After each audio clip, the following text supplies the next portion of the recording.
축복합니다. 한 주간도 우리 주님께서 여러분들의 삶을 보호해 주시고 지켜주셔서 이 코로나 사태 때문에 다 지금 고통스러운 시절을 지내고 있는데 우리 주님이 넉넉히 승리할 수 있도록 인도하시고 보호해 주시기만을 간절히 바랍니다. 옆에 있는 분들 서로 바라보면서 사랑하고 축복합니다. 이렇게 눈인사해 주세요. 사랑하고 축복합니다. 사랑하고 축복합니다. 이럴 때일수록 우리 서로 접촉은 하기 힘들지만 따뜻한 눈인사를 나누고 손인사를 나누고 그리고 서로 기도해주고 그러면서 이 어려운 시절을 잘 이겨낼 수 있기를 간절히 축원합니다. 2000년 1월 17일 영국의 BBC 방송이라는 방송국이 있죠. 아주 세계적인 방송이죠. 이 BBC 방송에서 폭로 방송을 했습니다. 어떤 폭로 방송을 했냐면 이 세계적인 감청망이 있다.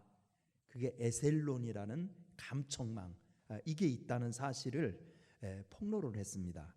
미국 메릴랜드주 포트미트에 위치한 국가안보국을 중심으로 운영되고 있는 이 에셀론은 이 우주 공간에 130개의 위성, 대단한 거죠.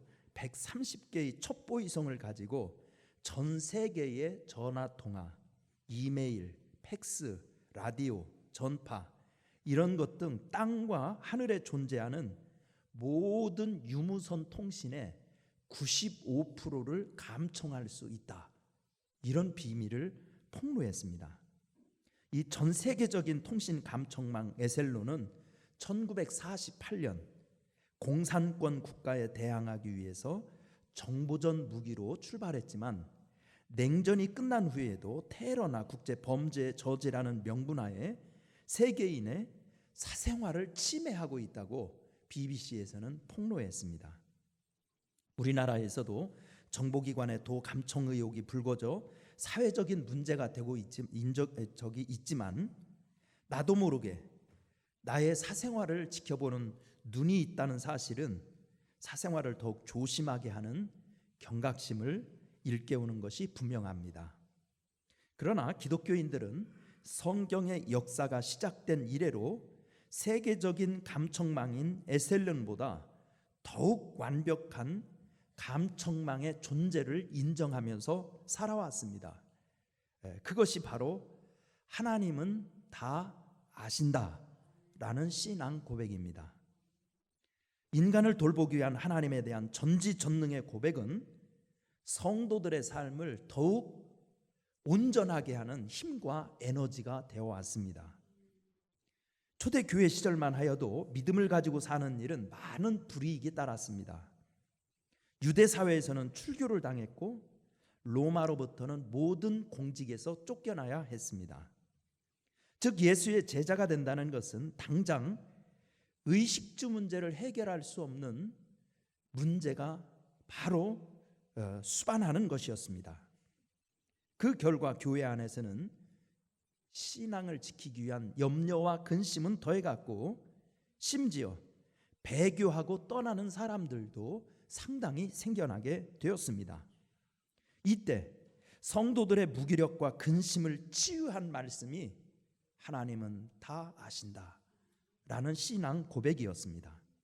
그렇습니다. 우리들의 하나님은 졸지도 주무시지도 않습니다. 다 아십니다. 그렇다면 우리가 고백하고 있는 하나님은 다 아신다라는 이 신앙의 의미는 무엇인지 오늘 몇 가지로 찾아보겠습니다. 첫째로 하나님이 다 아신다는 말은 나의 형편을 아신다는 뜻입니다. 아멘입니까? 나의 형편을 아신다. 오늘 31절 32절 말씀을 한번 읽어볼까요? 본문 시작. 그러므로 염려하여 이르기를 무엇을 먹을까 무엇을 마실까 무엇을 입을까 하지 말라. 이는 다 이방인들이 구하는 것이라. 너희 하늘 아버지께서 이 모든 것이 너희에게 있어야 할 줄을 어떤다? 아신다고 말씀하고 있습니다. 여러분 구약 성경 이사야서 40장 27절 말씀에 보면은요 이런 말씀이 나옵니다.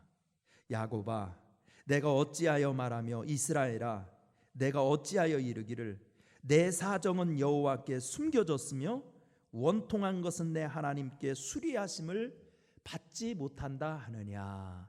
이게 하나님이 오히려 이스라엘 백성들한테 질문하는 거예요. 근데 그 내용을 보면 이스라엘 백성들이 바벨론의 포로로 잡혀가잖아요. 그러니까 포로 생활을 오래 하면서 이스라엘 백성들이 불평이 심해지는 겁니다. 하나님, 우리가 이렇게 고생하는 거 모릅니까? 예루살렘은 다 파괴됐고요, 성전도 파괴됐고요, 황무해졌고요, 그리고 예루살렘에서 쓸만한 사람들은 다 바벨론이라는 나라 이 이국 만리까지 포로로 잡혀와서 이 세월이 언제 끝날지도 모릅니다. 진짜 하나님이 우리가 이렇게 고통당하는 사정을 모르십니까? 이거예요. 첫 번째 원망이.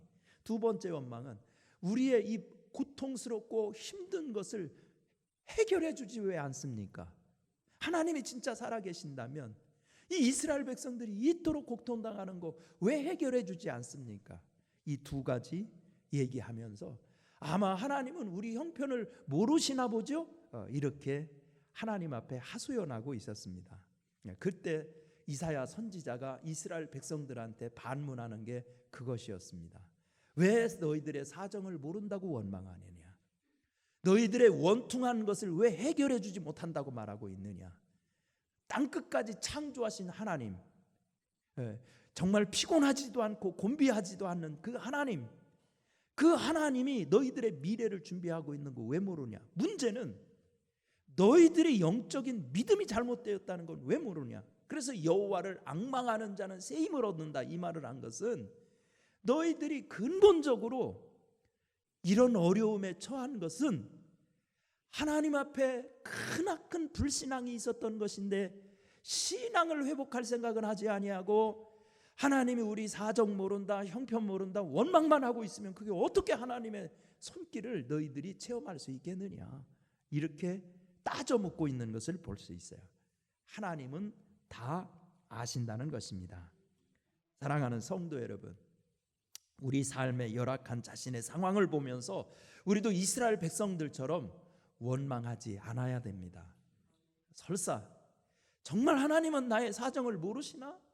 내 형편을 안 돌봐주시나? 이 정도로 숨이 가쁜 삶의 정황에 맞닥뜨렸으면 내 믿음이 하나님이 다 아신다는 사실을 고백하지 못할 만큼 내 믿음이 지금 연약해져 있구나, 이 사실을 깨우치면서 내 가슴을 치고 하나님은 내 형편을 아십니다 고백할 수 있게 되기를 간절히 바랍니다. 그러면 하나님이 역사하실 줄 믿습니다. 광야에서 이스라엘 백성들을 한번 보십시오. 이스라엘 백성들 보면 그렇게 기적을 많이 체험했는데도 왜 그들은 자꾸 불평하는 것일까요? 불평하는 내용을 보면, 출애굽기의 내용을 보면 아주 일관돼요. 하나님이 모른다는 거예요, 자꾸만. 근데 하나님께서는 이스라엘 백성들한테 아니 먹을 양식을 왜 준비 안 해요? 양식 없다고 불평하기 전에 이미 하나님께서는 하늘에 만나와 메추라기 준비하고 계셨었습니다. 앞에 길이 막혔다고 얘기할 때 하나님은 콩애를 가를 준비를 이미 다 하고 계셨습니다. 반석에서 왜 물이 없다고 원망하냐고요. 반석에서도 정말 물을 쪼개서는, 반석을 쪼개서 물을 터뜨릴 수 있는 준비를 하나님은 다 하고 계셨어요. 그러니까 이스라엘 백성들의 원망은 그 믿음이 없었기 때문이에요. 내가 아무리 지금 죽을 형편에 놓여 있어도 하나님은 내 형편을 아신다.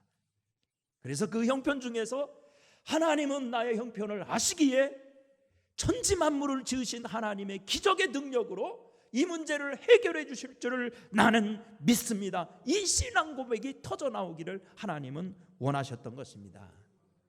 여러분, 이 시간도 여러분들도 고백하시기를 바랍니다. 마음이 답답해서 건강 문제든 사업 문제든 가정 문제든 인간관계든 무엇 때문이든지 답답해 죽겠다. 하나님은 저런 귀신, 저런 귀신은 뭐 하고 있나, 저런 사람 안 잡아가고 이 말이 터져 나올 수 있을 만큼 속이 답답할 때 우리가 고백해야 될 것은 하나님은 다 아신다. 내 형편을 아신다. 아멘입니까? 이 고백으로 하나님 앞에 더 가까이 나가면 내 형편과 사정을 하시는 하나님께서 하나님의 기묘한 방법으로 하나님께서 응답하실 줄을 믿습니다. 이런 교회사에 보면 이런 실화가 있어요. 성녀 데오도로라는 그 얘기인데요. 4세기 때 있었던 일이에요. 4세기 때 있었던 일인데 아버지와 딸이 살고 있었습니다. 근데 이 아버지와 딸은 세상에 더 이상 우리 희망을 두지 말자. 우리 나머지 일생은 수도원에 들어가서 하나님만 순결하게 섬기고 하나님만 예배하다가 그러다가 정말 영적으로 깨끗하게 거룩한 신부처럼 우리 하나님 앞에 가자. 이렇게 결심을 해가지고서는 아버지와 딸이 수도원에 간 거예요. 근데 이 수도원은 여자를 받아주지 않는 수도원이었어요. 그러니까 아버지는 들어갈 수 있지만 딸은 여자니까 안 받아주는 거예요. 그래가지고 할 수 없이 수도원을 들어가기 위해서 딸이 남장을 하고 아버지와 함께 들어간 겁니다. 그래서 그 수도원에서 이제 남장을 하고 입소해서 이 수도원 생활이 중세 수도원 생활이 굉장히 고대 때잖아요. 여러분 영성훈련의 가장 기초가 노동이에요. 노동. 중세 시대 때. 그래서 수도사들은요 반드시 하루 몇 시간은 노동을 해야 되고 금식을 해야 되고 기도를 해야 되고 성경을 읽어야 되고 예배를 드려야 되고 이런 하루 일과가 새벽부터 빡빡히 차여 있는 게 이 수도사들의 생활이었거든요. 그래서 그 여자의 몸으로요 남장을 하고 그 눈물 나는 수도사의 생활을 잘 감당하고 있었습니다. 그러던 어느 날 수도원 입구에 여관이 있었어요. 수도원 입구에 여관이 있었는데 그 여관집 딸하고 군인하고 눈이 맞은 거예요. 눈이 맞아가지고서는 어떻게 교제가 깊어지다 보니까 이 여관집 딸이 임신을 했네요. 그러니까 군인이 책임을 못 지게 생겼으니까 도망가면서 뭐라고 핑계를 대고 도망갔냐면 저 수도원에 예쁘장한 남자 수도사하고 바람나가지고 제가 임신한 거다 이렇게 남한테 뒤집어 씌우고 자기는 도망간 거예요. 그러니까 자기가 이제 면피하려고 자기 책임을 면하려고 그렇게 남한테 누명을 씌우고 그리고 나서 자기들의 교제를 끊고 도망간 거예요. 그러다 보니까 졸지에 그 남장을 한 수도사는 간음죄라는 누명을 쓰고요. 그때는 중세 때는 이 간음죄를 하면 이렇게 여기다가 편말을 이렇게 했대요. 형벌 중에 하나가 나는 간음한 사람입니다. 이 편말을 차고 3년 동안 행보를 해야 되는 거예요. 그러니까 사람들 앞에 얼마나 그거 할 때마다 저거 사람도 아니다고 저거 사람도 아니라고 얼마나 멸시를 당했겠어요. 그 수모를 당하고 그리고 수도사로서 팻말을 가슴 찬 채 그는 사람들의 경멸을 받으며 살아야 했습니다. 세월이 흘러서 이 수도사도 이제 과로로 세상을 떠나게 되었습니다. 장례를 위해서 그 수도원에 수도사들이 염습을 하는 과정에서 깜짝 놀랐어요.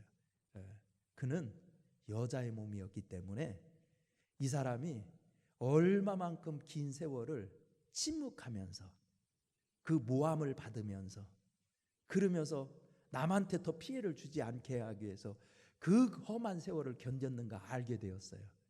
그래서 나중에는 그 사람이 성녀로 추앙이 돼서 성녀 데오도로라는 그런 교회사의 이름이 붙게 되었다는 것입니다. 사랑하는 성도 여러분, 하나님이 명명백백히 우리의 사정과 형편을 다 밝혀줄 날이 옵니다. 그러니까 하나님은 다 아신다. 아멘입니까? 하나님은 다 아신다. 뭐를 아셔요? 내 형편을 아셔요. 여러분의 형편을 아십니다. 낙심하지 마십시오. 우리 하나님은 졸지도 않고 주무시지도 않는 분이십니다. 저와 여러분의 형편을 아십니다. 승리하시기를 바랍니다. 두 번째는 하나님이 다 아신다는 말은 나의 때를 아신다는 뜻이에요. 무슨 뜻이다? 나의 때를 아신다. 전도서 3장 1절을 한번 읽어보겠습니다. 자막에 있으니까요. 우리 전도서 3장 1절을 읽어봅니다. 시작.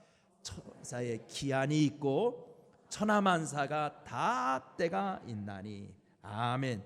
성경에서는 하나님의 때에 대해서 참 많이 얘기하고 있어요. 하나님의 때가 있고 사람의 때가 있어요. 근데 사람들은 사람의 때 때문에 너무 조급해합니다. 그래서 하나님의 때가 어느 때냐고 자꾸 조급하게 물을 때가 있어요. 그래서 예수님의 제자들도 별반 다르지 않았습니다. 사도행전 1장에 보면 예수님께서 이제 부활하셔가지고 40일 만에 승천하는 얘기 나옵니다. 근데 거기 승천하는 때 있죠. 예수님께서 이제 곧 승천하겠다고 하니까 사도행전 1장 4절 말씀에 1장 4절 5절 말씀에 보면 제자들이 예수님께 물어요. 이스라엘의 회복하심이 이때입니까? 이렇게 물어요. 이때입니까? 그러니까 하나님, 종말의 때가 지금이에요? 우리에게 종말이 언제인지 종말의 때 좀 알려주세요. 이 때를 물어본 겁니다. 그럴 때 예수님께서 옳다 이렇게 대답하지 않습니다. 예수님께서 대답하실 때 때와 기한은 아버지 손에 있다고 그랬어요. 알려주셨어요? 안 알려주셨어요? 안 알려주셨어요. 너희들은 때와 기한을 알려고 하지 말고 예루살렘을 떠나지 말고 아버지의 약속하신 것을 기다려라 이렇게 말했어요.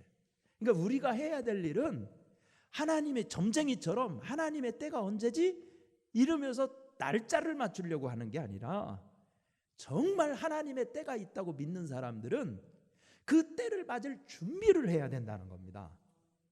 여러분, 하나님은 나의 때를 여러분 다 아심을 믿으시기를 간절히 바랍니다. 그래서 우리 사람들은 야가 빠져가지고 내가 때를 조금만 먼저 알면 얼마나 좋을까?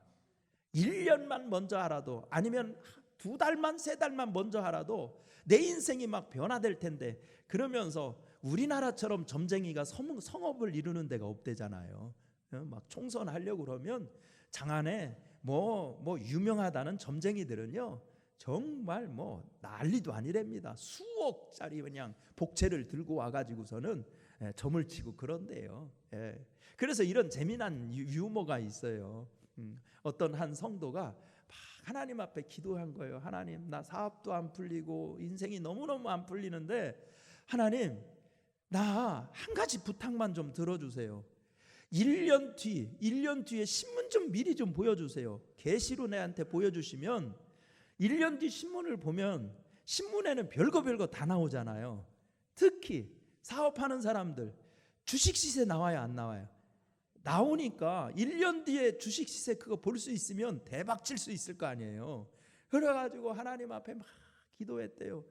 하도 매들리면서 오랫동안 기도하니까는요 하나님이 불쌍해가지고 1년 뒤에 신문을요 계시로 보여주었대요. 야, 이제 나는 대박 났다. 진짜 나는 이제 떼돈 벌면서 살게 되었다 하면서 막 그냥 막 펄쩍펄쩍 뛰면서 좋아했대요. 그러면서 좋아하다가 신문을 계속 넘기다 보니까 부고란이 있는 거예요. 아시죠? 신문에는 다 부고란이 있죠. 누구 돌아가셨다.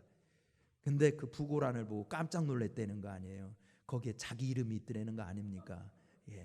여러분, 이거 인간의 얄팍한 지혜로 하나님의 때를 점치려고 하지 말라는 겁니다. 하나님의 때가 있다는 말은 그런 뜻으로 쓰는 게 아닙니다. 나의 때를 안다는 뜻은 점쟁이식으로 그렇게 한다는 뜻이 아닙니다. 나의 때가 있다는 것은 뭐 하라는 뜻이냐면 인내해라 이런 뜻입니다. 아멘입니까? 인내하면 반드시 하나님이 계획한 하나님의 때에 내가 필요하면 높여주실 때가 되면 높여주시고 입혀주실 때가 되면 입혀주시고, 오늘 본 마태복음 말씀이 그게 아닙니까? 하나님 다 하신다는 거예요. 내가 정말 먹어야 할 때, 내가 입어야 할 때, 내가 누워야 할 때, 내가 올라가야 될 때, 내 문제를 해결해야 될 때 하나님이 하시는 때가 있다는 겁니다.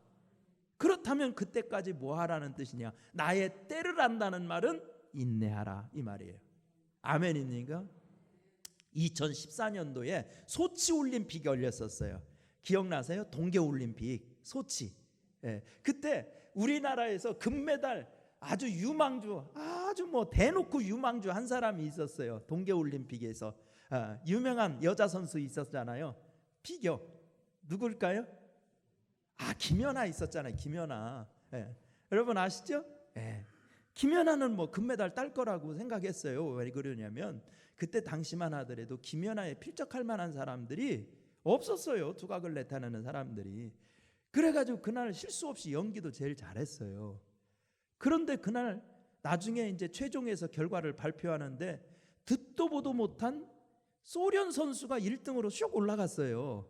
그리고 1등으로 올라간 그 친구는 약간 삐끗하고 실수도 했었어요. 그러니까 그때 해설하는 세계적인 해설가들도 뭐라고 얘기했냐면 피겨 스케이팅 역사상 이렇게 의심스러운 판정은 처음 봤다. 이렇게 할 정도였었어요. 그래가지고 그때 김연아가 2등 갔었죠. 그런데 세월이 지나가지고 나중에 그런 사실이 다 밝혀지게 됐어요. 소련이 동계올림픽에서 소련이 스포츠 강국이었었어요.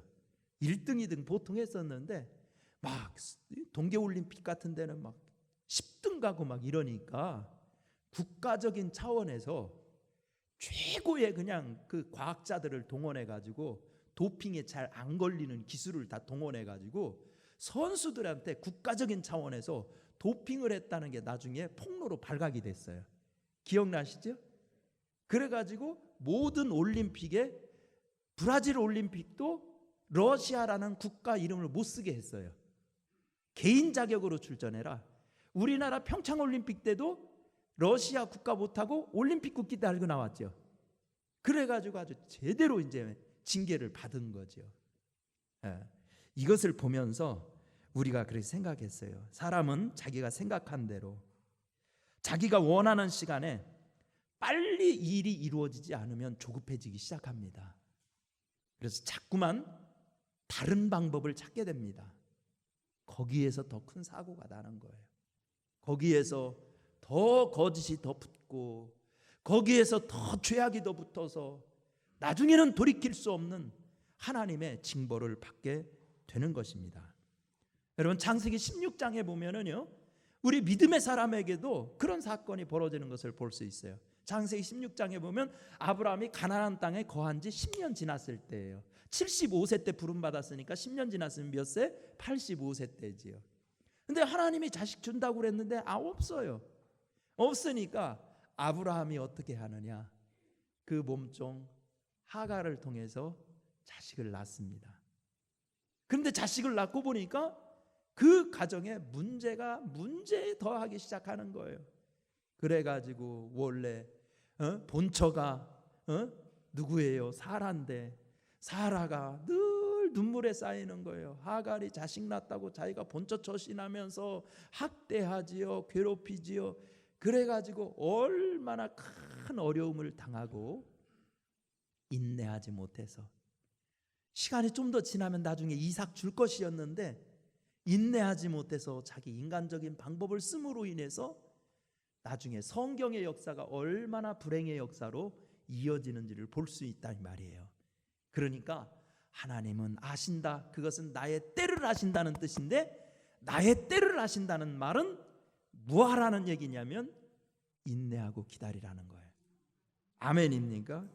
인내하고 기다리면 우리 하나님께서 반드시 하나님의 능력의 손으로 여러분들의 문제도 해결해 주시고 여러분들을 올려주시고 높여주시고 세워주실 날이 있을 줄 믿습니다.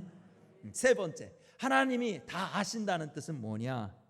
나의 은밀한 행위를 아신다는 뜻입니다. 아멘입니까? 뭐를 아신다? 나의 은밀한 행위를 아신다.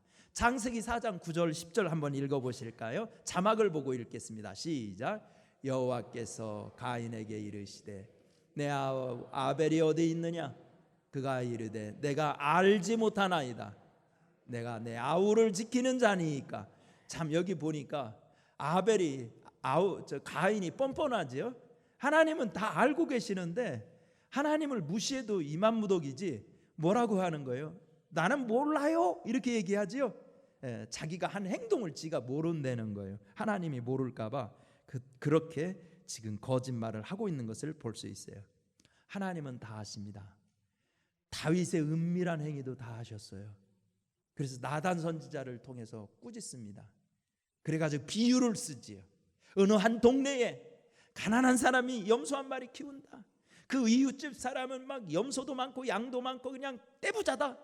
그런데 그 부잣집에 손님이 왔다고 이웃집 양 한 마리, 자식처럼 키우는 그 양 한 마리를 뺏어다가 손님을 대접했다. 이거 어떻게 하면 좋으냐? 그러니까 다윗이 그런 나쁜 놈이 어디 있냐고, 그런 나쁜 놈은 내가 당장 쳐 죽이겠다고. 그러니까 나단 선지자가 아주 그때 돌직구를 날리죠. 왕이여, 바로 그 사람이 당신입니다. 그럴 때 다윗은 엎드려 회개합니다. 내가 인간적으로 숨길 수 있다고, 하나님 앞에서 손바닥으로 하늘을 가릴 수 있다고 엉터리 짓을 했구나. 정말 회개하죠. 여러분, 하나님은 우리의 은밀한 행위를 아십니다. 가인의 행위를 모를 리가 있나요? 하나님은 가인의 행위를 다 아셨어요. 동생을 시기한 거 다 아셨어요. 들에서 동생을 쳐 죽이고 묻은 것도 다 아셨어요. 하나님이 몰라서 물은 게 아니에요. 하나님께서 이렇게 물을 때는 뭐 하라고 하냐면 회개할 기회를 주시기 위해서 하나님이 아신다고 묻는 겁니다. 아멘입니까? 그러니까 내 은밀한 행위를 아신다는 뜻은 뭐 하라는 뜻이냐면 회개하라는 뜻이에요. 나의 때를 안다는 뜻은 뭐라고요? 인내하라는 뜻이에요. 나의 은밀한 행위를 다 아세요. 그러니까 하나님 앞에서 모른다고 생각하고 참고 은근슬쩍 넘어가면 그게 내 삶에 눈덩이처럼 큰 죄악의 짐이 되어서 나를 짓눌러서 언젠가 숨 못 쉬어 막혀 죽게 만들어요. 그러니까 하나님이 내 은밀한 행위를 안다는 뜻은 다윗처럼 처절하게 엎드려 회개하라는 말입니다. 아멘입니까? 여러분, 요한계시록 2장 3장에 보면 소아시아 7교회에 대해서 예언하는 말씀이 나와요. 근데 예언하는 소아시아 7교회 말씀에 대해서 반복적으로 하는 말이 있어요. 내가 내 행위를 아노니. 아멘입니까? 내가 내 행위를 아노니. 우리는 하나님이 모른다고 생각하는 게 최고 큰 유혹입니다. 아담과 하와가 선악과 따먹는 게요, 그 죄에 넘어간 거예요. 뱀이 유혹하는 게 이런 거예요. 이 많은 선악과 중에서 하나 따먹으면 어떻게 알겠어? 하나님 몰라, 바보야. 먹어, 몰라.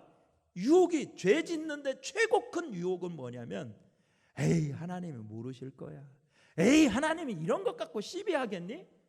이게 최고 큰 유혹이에요, 믿는 사람에게.